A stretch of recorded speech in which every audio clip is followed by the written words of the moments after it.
Alright guys, I'm going to try and keep this thing in frame, but I'm all the way over here on the side. So what we're going to do is keep this thing in here, and I'll check from time to time. So what I usually use is, some rubbing alcohol on bearings. I have a little Husky multiple Torx because I cannot, oh there it is, no, it's right here. A lot of times I use my Greg Burger. I'll use my Greg Burger today too. We'll see. What size is that? That's set for the wrong pivot. The Grimsmo boys make their knives pretty user-friendly, pretty well built, but we're going to take this thing apart and clean it up. So their knive's pretty simple. You just basically pull that pivot screw. It's not Loctited. And you just pull your screws out, and then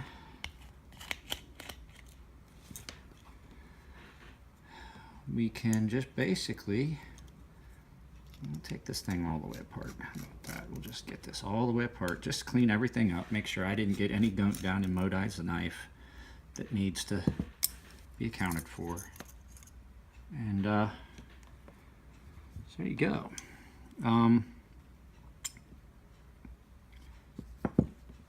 They do have their knives have an internal lock pin, lock bar. So your locking device is internal to that knife. It's right in, let's set this down so we don't screw up the blade. It's right there. Now it's not shouldered, it's just sitting in that, ooh, it's dirty down in there. It just sits in a little hole. So the Grimsmo boys have done a pretty good job of milling out their pockets and all that. So if you were ever curious when your Norseman was made, that's where you find out. Norseman, February 2016, version 4. So these knives are really, really well built. Pocket clip has internal hardware, hidden hardware. Put this stop bar back in. So what I like to do is take all the screws and get them all set off to the side, all the same size. There you go. So if you look, their hinderer style over travel stop is internal right there, and you can see where they carbonized, but there is that flat. Let's see, can I get you focused? Focus for me. Focus, there we go. There is that flat detent that I was talking about. And then, like I said, their Norseman logo in the stop pin itself. So let me get that other set of bearings out. Now, they make their own bearings and races. So, yeah, I got some gunk down in there. We're going to clean these up. The nice thing about these knives is they go to the extra little bit of detail. There's a Norseman engraved on the internals. Like I said, you got your date of birth is on the inside. I mean, you don't necessarily need that, do you? But they do it, and people love it. I love it. It's just a little extra touch. Put a little bit of alcohol on this paper towel. It's just a little extra touch that other folks don't always do.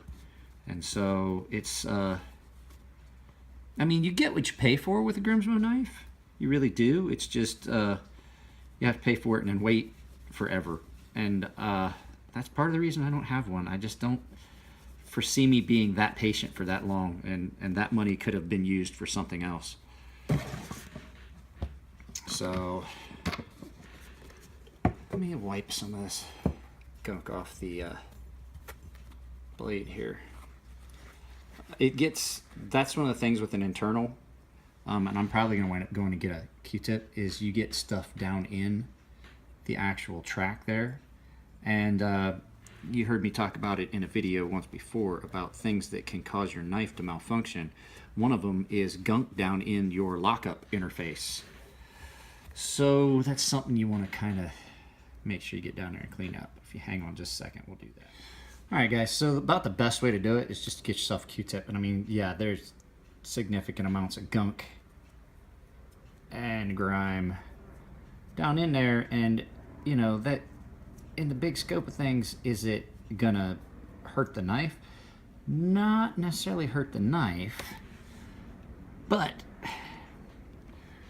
you're talking about a knife that's a lot like a Sebenza in the fact that it has such tight tolerances, and if you allow that to continue to build up, it could be a detriment to your knife's functioning. Not necessarily that it would damage your knife, but it just makes it run so much better when it's clean.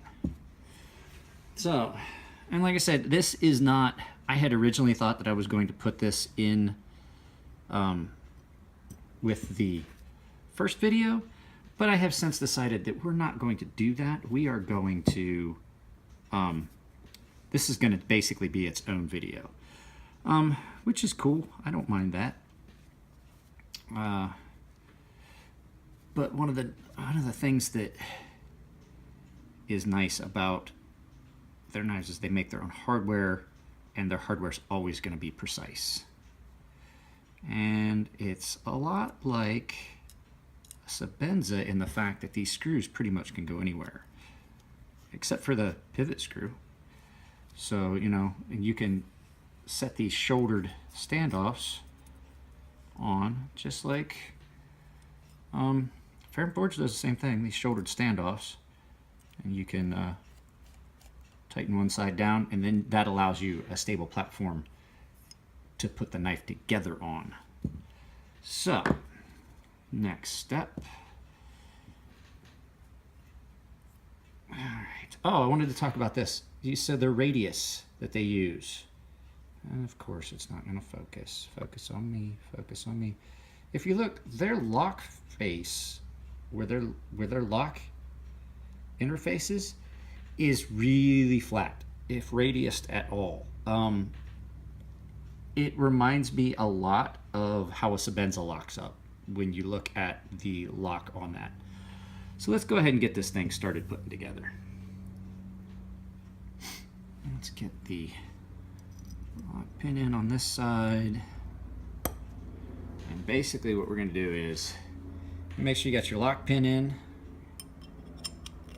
and you just drop that on, because that will prevent you from putting your knife in a situation where you're going to hit up against any of the standoffs. So those bearings are already in.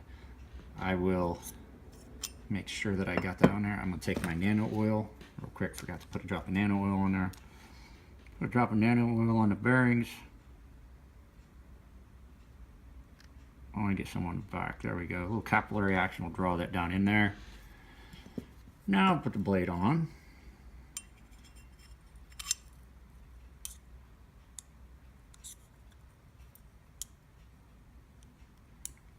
And then put your other set of bearings right there. We already have our shoulders, our standoffs. We're going to drop this on there. Once we get that pivot in,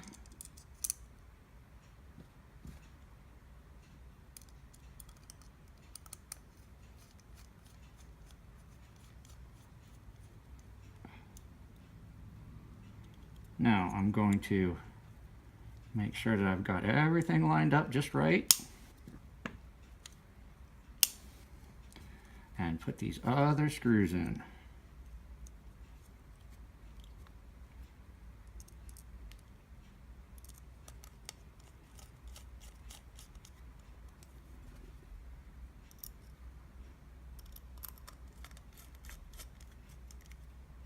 And